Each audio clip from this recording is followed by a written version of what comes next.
සුබ දවසක් වේවා හැමෝටම. අද ඔයාලා මේ එකතු වෙලා ඉන්නේ eShop web application එකේ දෙවෙනි වීඩියෝ එකත් එක්ක.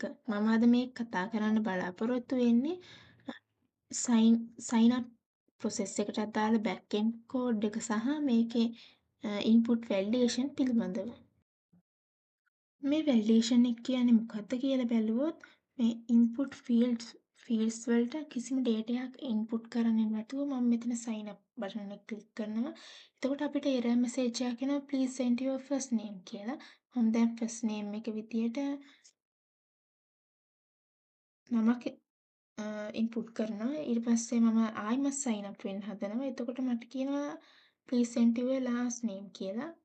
last name එක විදියටත් මම තව data ටිකක් input කරගන්නවා. එතකොට මම sign up වෙන්න හදනවා. එතකොට මට කියනවා please send your email කියලා error message එකක් එනවා. මම දැන් email එක විදියට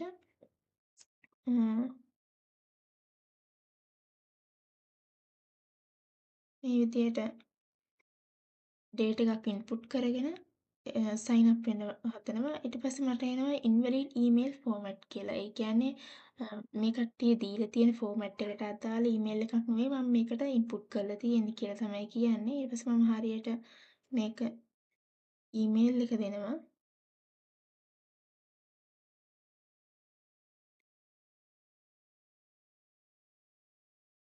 ඊට පස්සේ මම පාස්වර්ඩ් එකකුත් දෙන්නම්. මොබයිල් නම්බර් එක.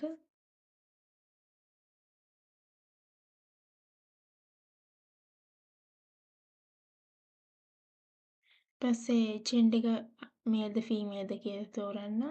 මේක මේල් කියලාම තියෙන දේ. දැන් sign up වෙනවා. මේක sign up වුණාට පස්සේ මෙතන කියන පාස්වර්ඩ් එක කැරක්ටර්ස් 15ත් අතර ප්‍රමාණයක් තියෙන්න ඕන කියනවා. මම මෙතන පාස්වර්ඩ් එක දීලා තියෙන්නේ කැරක්ටර්ස් 3යි. ඒකින්ද මම මෙතන ආයිමත් තවත් කැරක්ටර්ස් දෙකක් දීලා මේක sign up වෙනවා. පස්සේ register successfully කියලා මැසේජ් එකක් එනවා. මම ඒ දීපු ඩීටේල්ස් ටික ඒ විදිහටම දීලා ආයිමත් මේ sign up බටන් එක ප්‍රෙස් කරාට පස්සේ මට error message එකක් එනවා user already exists use another email කියලා. ඒ කියන්නේ මම මේ දැනටමත් user කෙනෙක් මේ email එකෙන් register වෙලා ඉන්නේ වෙනින් email එකක් පාවිච්චි කරන්න කියලා තමයි මේ error message එකෙන් කියන්නේ. මෙන්න මේ විදිහට තමයි මේ කට්ටිය දීලා තියෙන ෆෝමැට් එකට. ඒ කියන්නේ ආකෘතියකට අදාළව අපි data input කරන්න ඕන. ඒ data input එහෙම data input කරන්නේ නැතුව වැරදි විදිහට data input කරනවා නම් අපිට error message එවනවා. ඒව තමයි ඒක තමයි validation part එක කියලා කියන්නේ. අපි දැන් database එක පැත්තට ගියොත් ඩේටාබේස් එකේ බලා ගන්න පුළුවන් මම දැන් එන්ටර් කරපු ඊමේල් එක, එතකොට ෆස්ට් නේම් එක, ලාස්ට් නේම් එක, පාස්වර්ඩ් එක, මොබයිල් නම්බර් එක, එතකොට මම අද ජොයින් වෙච්ච ඩේට් එක, ජෙන්ඩර් එක මේ විදියට ඩේටාබේස් එකට ඇඩ් වෙලා තියෙනවා. අපි දැන් බලමු කොහොමද මේ user sign up process එක back end එකේ මම හදාගෙන තියෙන්නේ කියලා. මේ විදිහට තමයි අපිට කෝඩින් පාර්ට් එක බලා ගන්න පුළුවන් වෙන්නේ. මම මේ sign up කොටසට අදාළව කෝඩ් එක ඇතුළත් කරලා තියෙන මෙතන ඉඳගෙන මේකේ first name එතකොට last name එතකොට email එක ඊට පස්සේ password එක mobile එක label add කරලා තියෙනවා. එතකොට ඒ label වලට අදාළව input fields add කරගෙන තියෙනවා. ඒ හැම input field එකකට අදාළවම unique ID එකක් add කරගෙන තියෙනවා. මොකද මේ unique ID එකෙන් තමයි මේ input field වලට ඇතුළත් කරන values JavaScript වලදී variables වලට store කරගන්නේ. ඒ වගේම තමයි මේ index.php ෆයිල් එකේ මම connection.php කියන ෆයිල් එක include කරගෙන තියෙනවා. මොකද කිව්වොත් database එකත් එක්ක connection එක හදාගන්න තියෙන්නේ මේ connection.php කියන ෆයිල් එකෙන්. connection.php ෆයිල් එක බැලුවොත් මේ විදිහට තමයි database එකත් එක්ක connection එක හදාගෙන තියෙන්නේ. එතකොට මගේ eShop එකට අදාළව database එකේ නම තමයි මේ eShop කියලා කියන්නේ. එතකොට port එක තමයි මේ 3306 කියලා තියෙන්නේ. එතකොට ලෝකල් හොස්ට් එක, රූට් එක, එතකොට පාස්වර්ඩ් එක ඒව තමයි ඒ විදියට තමයි මේ ඩේටාබේස් එකේ කනෙක්ෂන් එක හදාගෙන තියෙන්නේ. ඊළඟට මේ තියෙන්නේ ඩේටාබේස් එකේ ඩේටා ඉන්සර්ට් කරන එක, එතකොට අප්ඩේට් කරන එක, ඩිලීට් කරන එකට අදාළව කනෙක්ෂන් එක හදාගෙන තියෙන විදිය. එතකොට අපි ඩේටාබේස් එකේ තියෙන ඩේටා එකක් සර්ච් කරලා ගන්න එකට අදාළව තියෙන ජෙන්ඩර් එක සිලෙක්ට් කරගෙන ඒකට අදාළව PHP ටැග් එකක් ඕපන් කරලා ඒක ඇතුලේ මම query එකක් දාලා තියෙනවා. query එකක් දාන්න අපි database connection එකක් හදාගෙන තියෙනවා. මේ ෆයිල් එකේ මුලින්ම include කරගෙන තියෙන connection.php ෆයිල් එකක් include කරගෙන තියෙනවා. ඒකෙන් තමයි අපි database එක මේ ෆයිල් එකට connect කරගෙන තියෙන්නේ. මම ජෙන්ඩර් එකට අදාළව සිලෙක්ට් query එකක් දාගෙන තියෙනවා. ජෙන්ඩර් කියන ටේබල් එක තමයි ඒ ටේබල් එක. මේ තියෙන්නේ ඒ කොටස. එතකොට මේ තමයි eShop database එකේ ජෙන්ඩර් එකට අදාළව හදාගෙන තියෙන ටේබල් එක. එතකොට මේ ටේබල් එකේ මේල් ෆීමේල් අදර් කියලා ජෙන්ඩර්ස් දීලා තියෙනවා. ජෙන්ඩර්ස් වලට ID 1 2 3 කියලා දීලා තියෙනවා. එතකොට මෙතන මේ සිලෙක්ට් query එකකින් සිලෙක්ට් query එකක් දාලා ජෙන්ඩර් එකේ තියෙන රෝස් ටික අරගෙන ඒක වේරියබල් එකකට assign කරගෙන තිනවා මම මෙතන. ඒ රෝස් for loop එකකට දාලා එන data option එකකට දාගෙන තියෙනවා.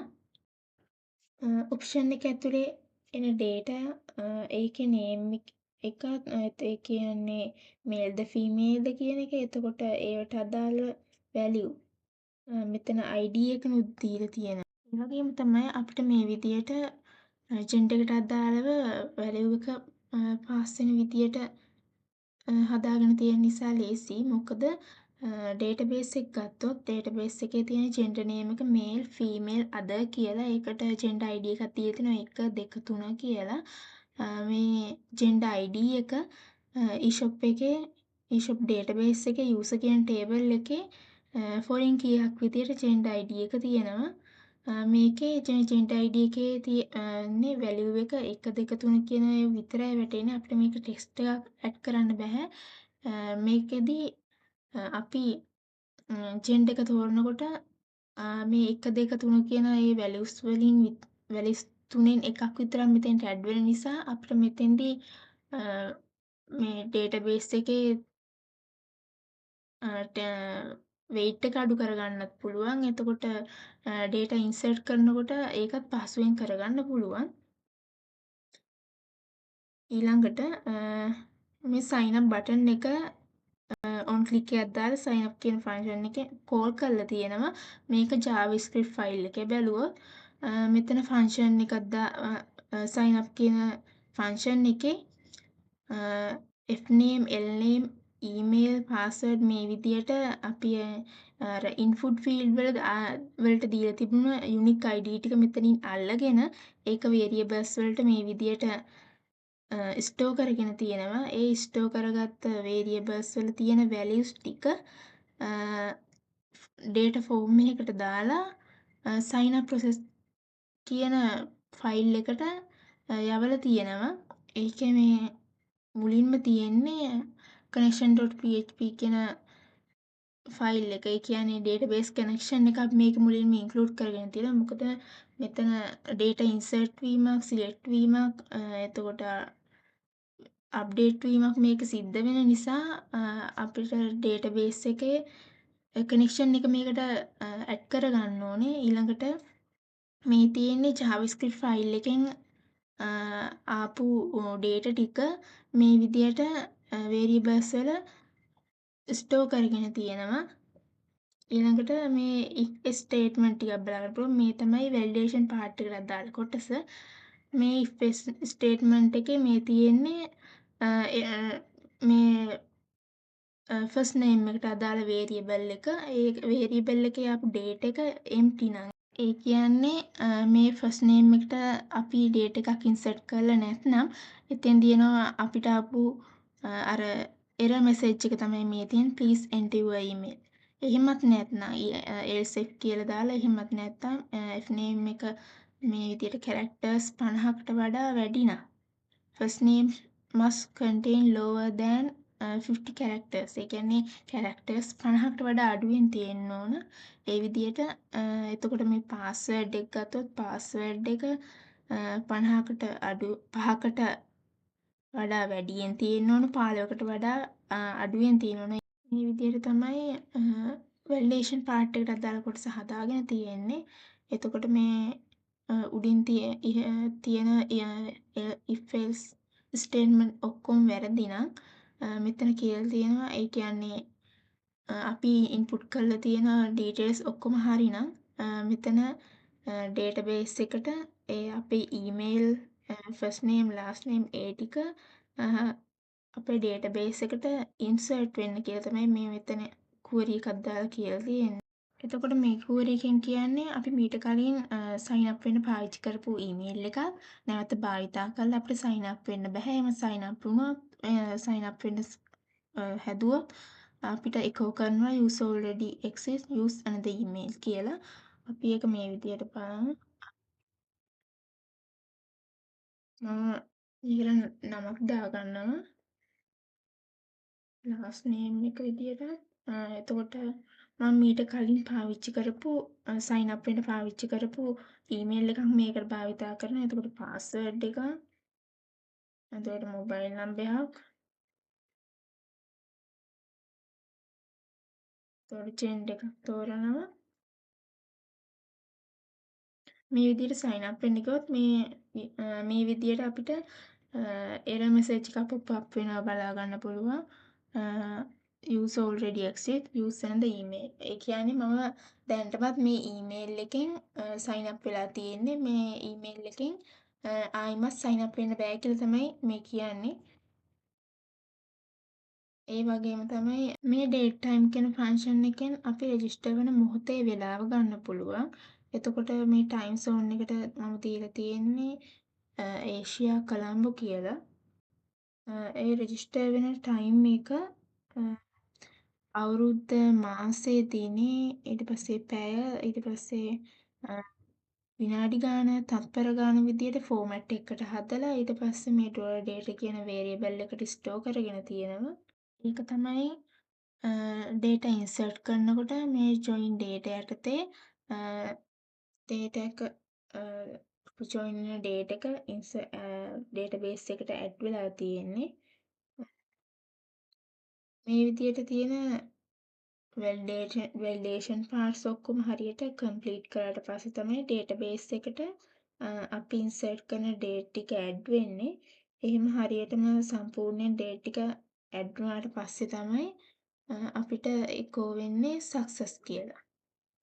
වගේම තමයි මම ඇජැක්ස් වලින් සයින් අප් ප්‍රොසෙස් එකට යවපු රික්වෙස්ට් එකට සක්සස් කියලා රෙස්පොන්ස් එක ආවොත් රෙජිස්ටර් සක්සස්ෆුල් කියලා මෙසේජ් එකක් view වෙන්නත් එතකොට ඇලර්ට් එක සක්සස් කියලා තමයි වැටෙන්නේ. එතකොට ඩිස්ප්ලේ එක බ්ලොක් වෙන්නත් හදලා තියෙනවා. එහෙම නැත්නම් ඒ කියන්නේ රෙස්පොන්ස් එක සක්සස්ෆුල් නැත්නම් ඩී බ්ලොක් කියලා තමයි හදලා තියෙන්නේ.